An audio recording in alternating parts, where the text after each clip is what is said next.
Hi, everybody. David Donaldson here with another episode of Entrepreneurial Impact. Today, with Joe and I, we have Christy Keder, the team leader out of KW United Falls Church, an extraordinary, experienced entrepreneur herself, coming to tell her story about mindset and drive and how to overcome some hurdles that may come up every now and then. Christy, welcome to Entrepreneurial Impact. Thanks so much for having me. This is unusual because I know you guys really, really well. So it's funny to be here. I can't BS any of these answers because you'll know it. The hot seat, literally. Absolutely. Well, listen, for those that don't know you as well as Joe and I do, why don't you give everybody a little background? Because what we like to do, share everybody, is there's an entrepreneurial journey that brings somebody to the podcast, right? And some of it has something to do with real estate, but not always. And your business acumen precursors real estate. So kind of give everybody a background of what that looks like for you. All right, awesome. Yeah, thanks. So I'm originally from Southern California. I came to the DC area around 2008. And so you're alluding to the business that I started in Alexandria, Virginia. So I had a business partner. We started a moving company called Two Marines Moving. At that time, I was working as a recruiter, and a lot of was happening in my life. So started a very small company that grew to about 100 employees and then expanded to Florida, and really were able to impact a lot of people's lives throughout that time period, and eventually transitioned into working in Keller Williams, which was really different. Still has a small business feel, yet it was a little more corporate than being self-employed. And I've been in Keller Williams about 4.5 years now, 4 to 4.5 years, and fairly recently in this market center, and we're having a really good time. I like that. Moderately corporate. That's where we are. We're moderate. Yeah, corporate light. Yeah. Corporate. So your entrepreneurial experience had an impact to move you into corporate life. Got it. We're tracking. What was that? Was there something in you originally that drove you to say, hey, I want to be an independent business owner? Like, is that something from your background? Was that just something that happened by happenstance? But how did that happen for you originally? This is a tricky question to answer. I think really the real answer to this is I am cautiously experimental. Entrepreneurship is not for everyone. And if I see an idea or there's something like I feel like I'm being led down a certain path, I'm open to exploring it. And at that time, it was really myself and my business partner. My business partner was getting out of the military and was unemployed, literally on unemployment.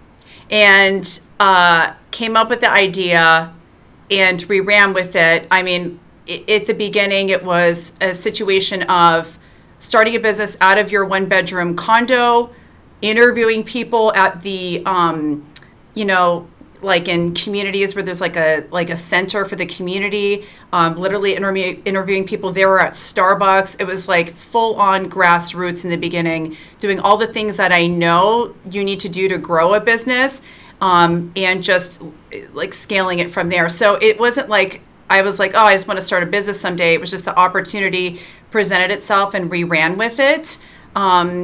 And when I think back, in every ecosystem I've been in like roles, jobs, I've been working since I was probably like 15 years old. I always found myself doing leadership type things, either impacting people in their personal lives or in their business by getting them to like focus more intentionally on specific things. So I want to ask a question there. You brought up impact probably 5 times in the last 3 minutes. What is impact to Christy? Define Well, impact. first of all, I just want to plug your podcast now. It's so funny when you do this because I'm unaware of the words I use unless I were to like watch back, and I don't like watching back something after I spoke. Impact is really why I'm in this role now. I came into this team leader role because it feels really good to help people. I'm really interested in general in the human experience. I'm curious about it. And I feel like in all businesses, you almost have your own social experiment happening at any given time. And when you're in a role like this, where you're running a market center and you're helping agents grow their businesses, if you're in Keller Williams, you realize and recognize that it's much more than just growing your business. This is a personal development company. We say we're a tech company, we say we're all these things, and really we help people develop. And you'll notice that a lot of people that have mastered this and figured out how to grow a robust business got their start at Keller Williams. And it's not a magic formula of, we have all the sauce that no one has. There's self-help books out there. There are things that you can read. We package it up and it becomes a part of our lifestyle, and we talk about it every day to where it just becomes normal. And that phenomenon of you become like the people you surround yourself with starts to show up. So I'm gonna anchor you. I think one of the best parts of the amount of books that you read, because I know you personally, means that your vocabulary expands, which that emotion that's elicited from what you just described is amazing for people. Can you give me an example of what Christy's most impactful experience you've had with one of the agents that you work with? Oh, man. Took 5 minutes for Joe to go rogue and off script. Yeah, I'm shutting up. I totally keep off script. Otherwise, this won't be so fun. Gosh, it's not even one moment, right? It's like the people that you're involved with in your coaching, and I'm naturally really involved in my agents' lives. If all of a sudden more than one of my agents has had breast cancer in the time that I've been doing this, right? So it's like you're coaching somebody and they're like, okay, I'm going through this, and you're involved in it, and you're helping them continue to run their business and find solutions, and you see them through the end of that, right? There's a lot of emotions involved in life. I think we all hope for like this perfect time where everything's going to be just great, and I think we all know, because of all the things we've been through, is you're constantly going to have roadblocks. You're going to have life roadblocks, business roadblocks. You're going to have negotiations that go awry, and it's those moments where you see people keep pushing through and they pick up and they keep on going.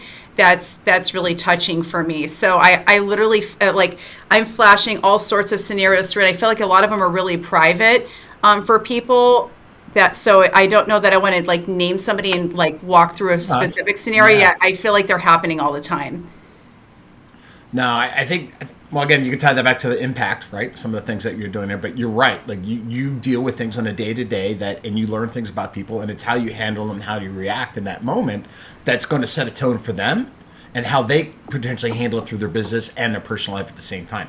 It's a really tricky and emotional spot to be as a leader. Yeah.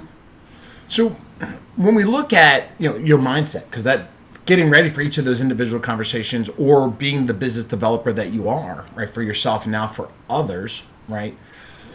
What motivates you? Like, how do you get in the mindset, okay, that I want to talk to these people, but how to, at the same time, there's challenges in that motivation that keeps you going to wanting to have those conversations or establish new relationships with people to get, I don't want to get back to the negative pointing it, but be able to have those types of conversations. Okay. Trick question. What motivates you? So, first of all, you have to be interested in people, right? If you're like not interested in people, maybe it could drive you. I'm not there, so I don't know that mindset. You could be a sociopath and be driven by winning. I don't know. So there's different people are motivated by different things. I am interested in people. I'm interested in human outcomes. So that is ideally motivating to me, like the ideal of it. Now, what drives you, right? And so I can't show up to work not 100%. I can't do what I need to do in my role and serve people every day if I'm not whole. And so that requires me to do certain micro things that might not seem like a big deal in that moment, yet consistently are a really big deal to how I feel and how I'm able to operate. And you guys know me, so like I'm always texting you guys trying to get you to do these things, right? So it's exercise, it's like journaling, it's reading, it's just being consistent with my schedule, it's getting enough sleep. Like anything that Andrew Huberman is talking about on his podcast needs to happen. Little plug there. Maybe we should get some $1,000 from Andrew. Well, but there's also, no, so that if that's your mindset, but then there's a difference between mindset and goals. How do you work them together? I mean, we're in an ecosystem where we talk about goals all the time, right? And we write them down. We have templates that we use for them. We think about them. So, okay. So, like, and you're quasi on our team, right? So you know how our team operates. We have a text that goes out every morning with all the numbers. Everything is super transparent. So first of all, there's no hiding. There's no hiding. Okay. So our leadership team is tracking on like the financials of this brokerage on a daily basis, and also the activities that need to happen in terms of recruiting and retention that would impact our bottom line. So I have to show up in order for everybody else to be able to show up, right? Because we're teaching people how to think and we're showing them how to operate. And that is a responsibility that I take very seriously. All right, so when it comes to goals, there's an awareness that applies to accountability, but without understanding what the true vision of the goals are, then how can you have mindset to get there? Right? So everything kind of bundles up together really nicely. But that all comes through communication. So that constantly putting it out there in front of us is that there's no hiding from it. It's not meant to be hidden from, but it's just like, this is where we go. How are we going to get there? Yeah. Love that. Even with that, right, there are challenges that happen, right? Yes. So what do you have to kind of get yourself, because again, to lead, right, to set those examples, you have to kind of prepare yourself, so whether it's health and it's awareness, but that's not an easy thing. So what additional habits or what obstacles do you have to overcome so you can show up for your team? So showing up is a mindset, but doing it is something else. Yeah, like life happens, right? Like if we all three of us have kids, your kid, I have one, you guys have more than one. You know, I can't have a bad morning with my teenager who is up and down and thinks he's alpha, right? And come into work and have an amazing day without working on my mindset. So I think it comes down to that. So I have a routine that I follow. I wake up in the morning. Lately, I've been doing a quick workout in the morning. So I get up early and do that before my child wakes up. And when I'm out of the shower, I usually listen to a podcast or I'm listening to an audio book. She means this one. I'm listening to your podcast in the morning. I do sometimes. I do listen to your podcast sometimes. I have a few in rotation. One's Coaching for Leaders by Dave Stachowiak. His last name's it's Polish or maybe Eastern European. I do love Andrew Huberman. I like how he gets into the details of the science. Some people can't handle that. That's too long for them. They're very long podcasts. I different ones. I even listen to Arnold Schwarzenegger's podcast sometimes. It'll make you laugh. I know, David. Joe's please don't say that. Anything that can be motivational. I can take someone talking at me I don't want a human really talking at me cussing at me. Yet I can listen to a podcast that's David Goggins telling me what to do, and that motivates. I'm okay with it because I'm I need to hear that. Go do this right now.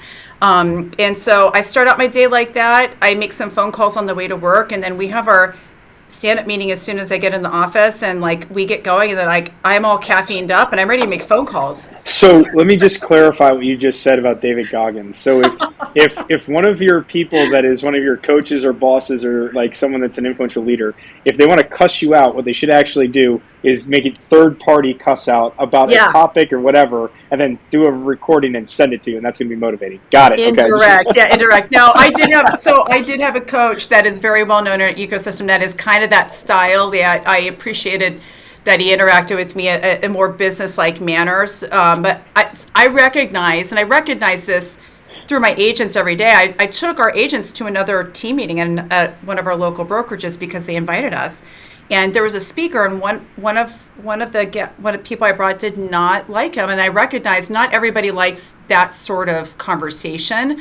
I don't think I would have a long time ago. I've learned the benefit that it has for me and what it ignites in my brain, and I'm able to get over my ego to be able to take that message and let it motivate me to go do something. Makes sense. I think the cool part about what you just dug into for all of us is insight.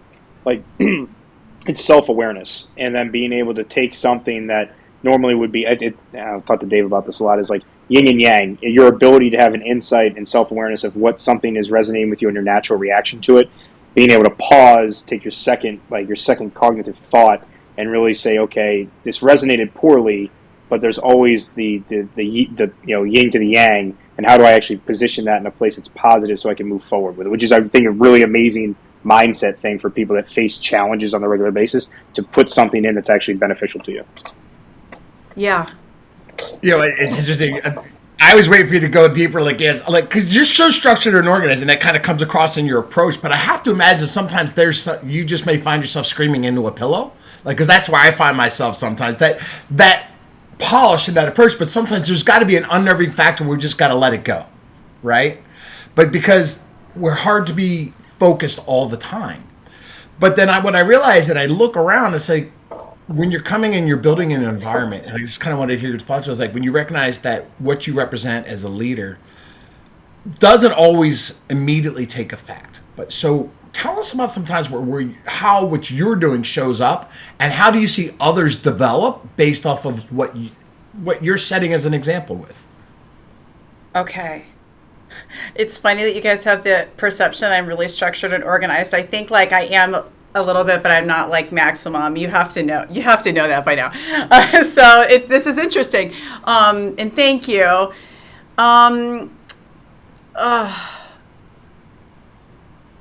Change is not immediate, right? And in organizations, rapid change is actually not good. It's too disruptive. It could really put you out of business. And so in terms of having things show up, it's the same as my morning routine, right? You when you're working with people, you want to help them develop small habits that may not seem like a big deal, yet once they're put in place and done consistently in their business or in their lives, over time, cumulatively, you start to see the result. Your business, it's going to be profit. If it's exercise, it's going to be your clarity, your energy level, it potentially the size of clothes that you're wearing, right? So it's what is the outcome going to be from that particular thing? We're humans, right? We're a holistic being, and in terms of running our business, we can't look at our businesses holistically. We are the first commodity. We're operating in it every day. So if we don't take care of ourselves, spiritually, mentally, and physically, we can't operate that way. We can't be successful in business. And so I think, we're always as a team talking about all those elements and checking in with each other and seeing, how can we help raise each other up? And it's a matter of setting the example and encouragement.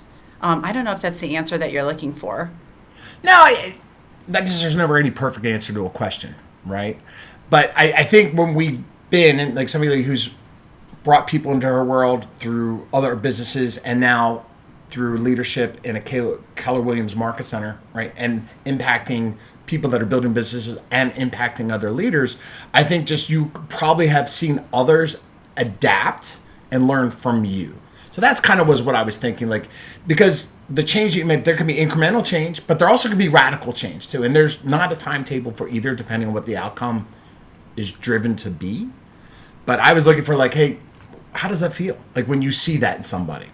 Oh, I mean, that's great. It's like being a teacher, right? It's when you see a student's eyes turn on and oh, I get it now. And you're so excited, oh, you get it. Or they come back and tell you, yeah, I increased my profit, or I did this thing, or I accomplished this thing. That's super fulfilling.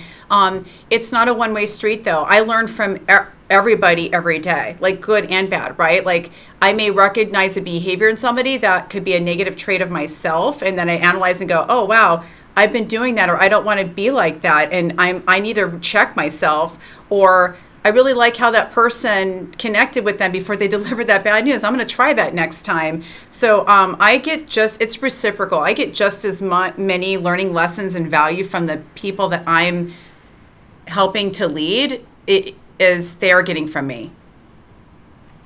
Now, when you're talking about goals and objectives and drive, right, because this is really what I wanted to kind of hammer through sometimes. And I don't know, I think the answer is, to a degree, there is a learned behavior about how driven am I. But I also think there's an inert behavior that it's got to be there and it's got to resonate with you to some degree.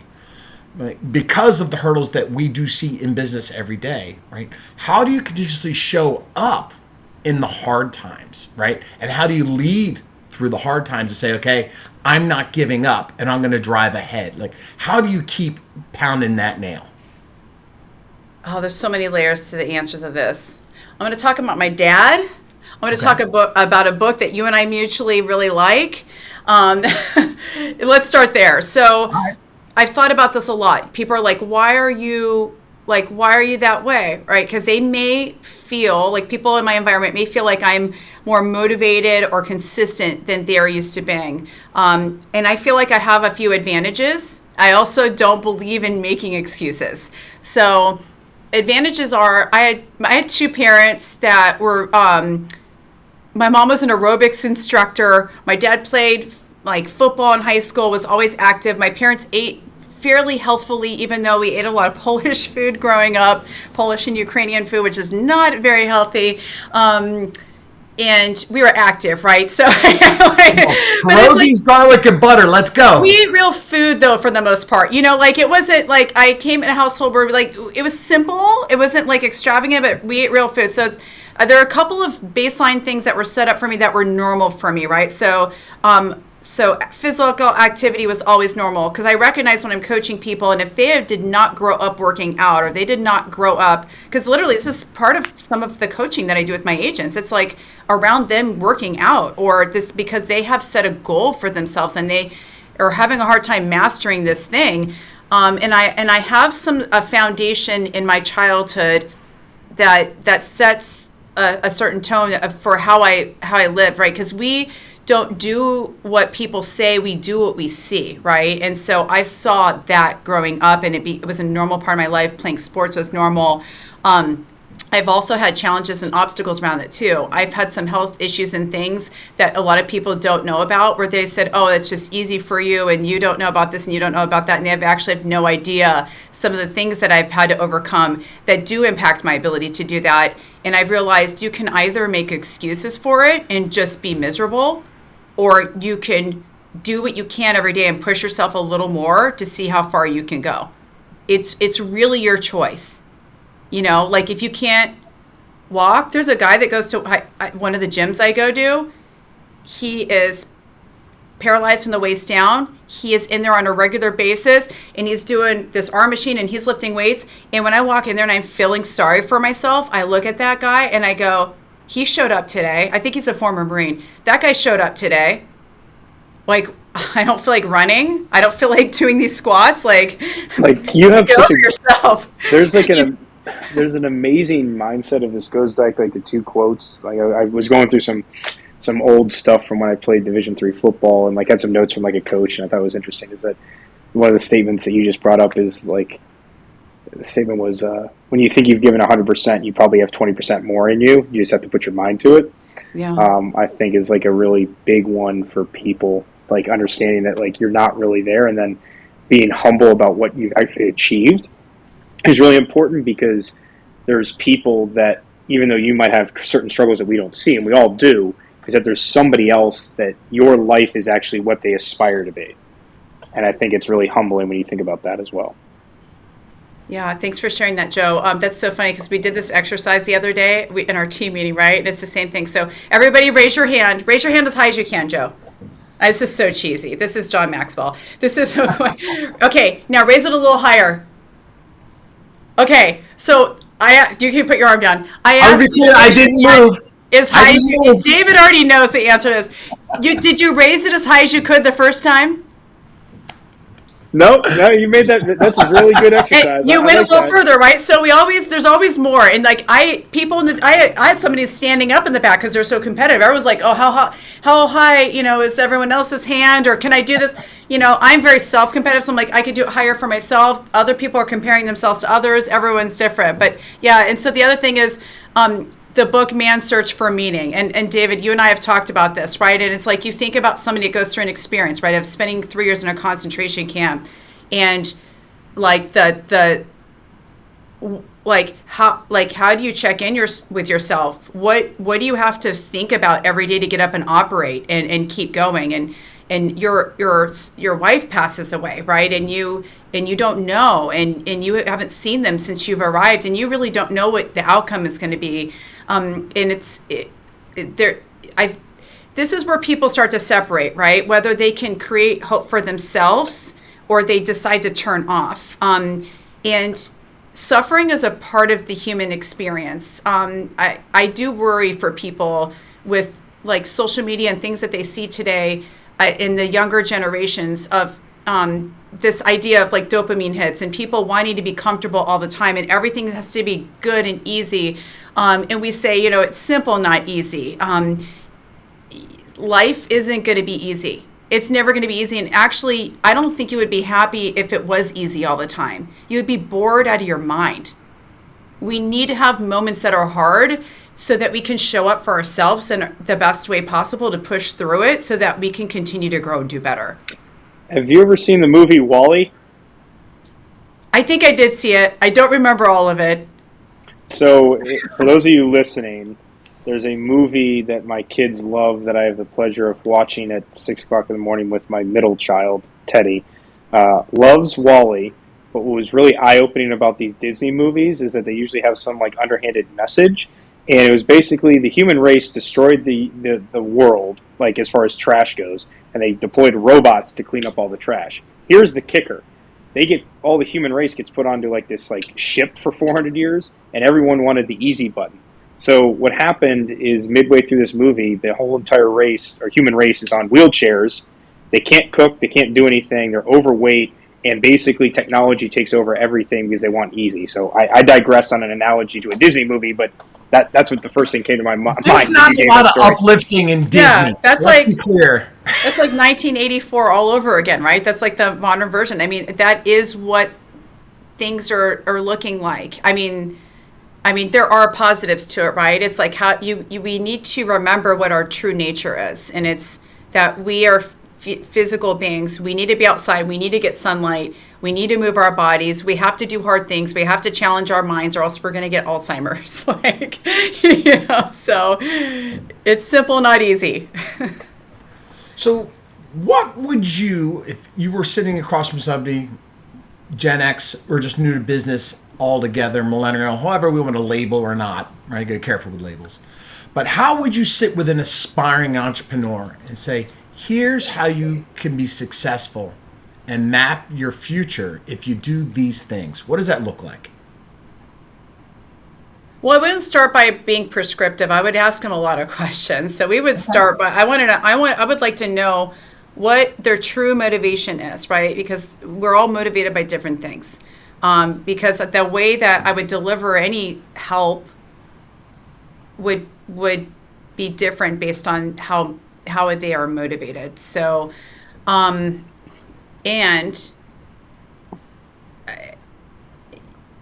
we all know the statistics, right? Most small businesses fail within the first 5 years. I mean, it's like 40-something%, and I don't know how accurate that is.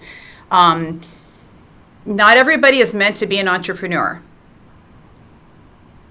And it's a really sexy word. It's a sloppy word, and people don't identify the sloppiness of it, because an entrepreneur is somebody that's willing to take a certain amount of risk without having it perfect to get started. And not everybody is willing to take that level of risk. So you have different types, right? There's a type of person that wants to go to training all day long and learn and never apply it because they have not learned enough to get started yet. It's going to be hard for that person unless they get plugged in somewhere and have any like a specific role, right? Some people do operate better when they know exactly what they need to do. Being an entrepreneur is not knowing exactly what you need to do, but there are 3 things that my mentor would say are really important, and it's financial controls, recruiting, and marketing and sales. So you can't sell anything if you're not selling anything. If you don't have any clients, there's nothing to sell. Direct. So there's that, and then there's who you hire to do things, right? We teach this process called career visioning. I know Joe loves it. We teach a process at Keller Williams that's really good. I think any recruiting firm would look at it and say, hey, this is a pretty good way to make good hires in your business. So you need to get really good at that. I think if you want to grow a business that's like beyond an individual practitioner, meaning like a salesperson that has support staff, You need to like people and want to lead people. If an agent comes to me and says, I want to start a real estate team, my first question to them is, do you want to make more money or do you want to lead people? Because if you don't want to lead people, like, this is going to go really poorly.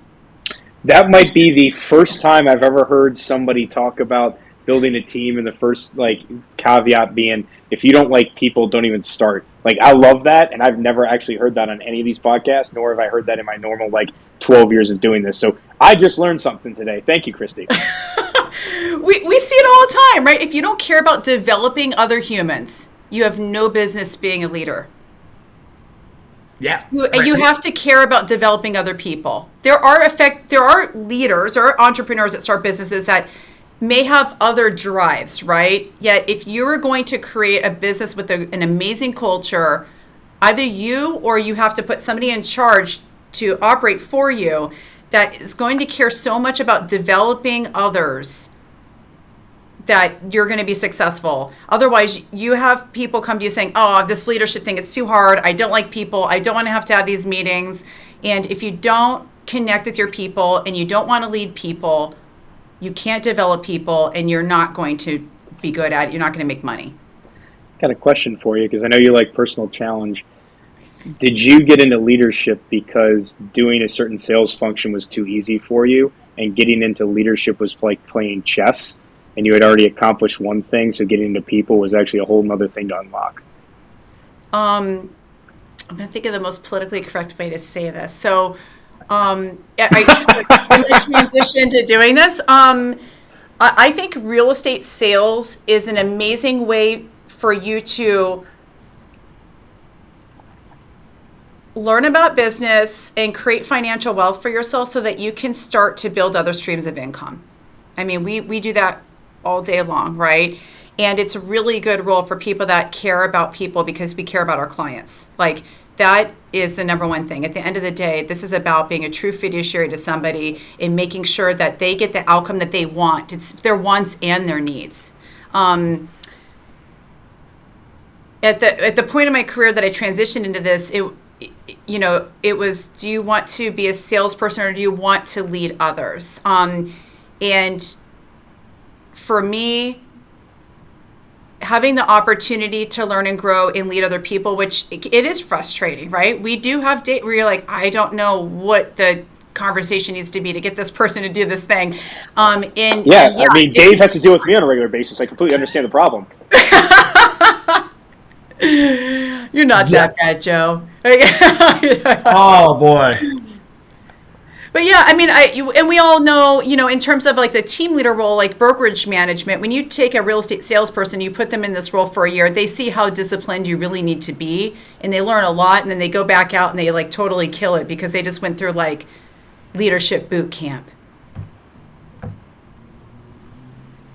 Are you telling me to go sell houses, Joe? No. Like, I think I think what you touch on is an important point when you said, look, to a degree, sales in real estate in certain areas could be easier than leadership from a quick profitability standpoint, right? There's some real drive that has to be, there's some real madness that has to take place saying, I'm going to go in this other direction, because you're looking for different type of value and return other than financial if you're going down this route. The reason I asked that question, Christy, is that going back to our statement of entrepreneurial impact, is that I asked a tough question about the fact of why would you choose one route over another, because one might actually have better financials, but there you took a road less traveled because of the impact and the ability to be uncomfortable, because being great at sales does not make you great at leadership. And actually, I've seen some of the best leaders actually be terrible in sales, because in sales, I don't know if anyone's ever looked at this, is that you're incentivized to hold back information. In leadership, if you hold back information, you're going to fail. And I think the reason I brought that up for everybody listening was that there's a genuine story of you being on here about a journey of sales and how that could be impactful for a need in the community. Because I look at an entrepreneurship and say, this is someone that's a business person that's willing to take high levels of risk that most wouldn't, not because of the financial return, but because of the impact they see at the local level. And I think highlighting your story of going from that to a different place and saying that I actually wanted something more fulfilling than just transactional is something I think a lot of our people that listen into this have to understand the long legacy that's left based on the people that you impact. Well, awesome. So, Christy, before we wrap up, I'm going to close with one last thought. We've covered a lot of topics from motivation to drive to influence, right, and advice. But if there was one takeaway from this conversation today that you really wanted to make sure that people took to heart, what would that be? Oh gosh, we kind of went all over the place. One takeaway is with anything, you have to start somewhere. Everybody has a first day. There you go. And so, whether it's your health, your time with your family, what you want to do in your business, you have to start somewhere, and you're not going to get to 100% in one day. You got to do the small pieces. Never too late to start. Incremental change is good, and hockey stick growth will happen from there, right? So everybody, thanks for joining Joe and I. Christy, it's been our pleasure to host you on Entrepreneurial Impact. And everybody, bookmark this one. It was a good one, and we'll see you next week.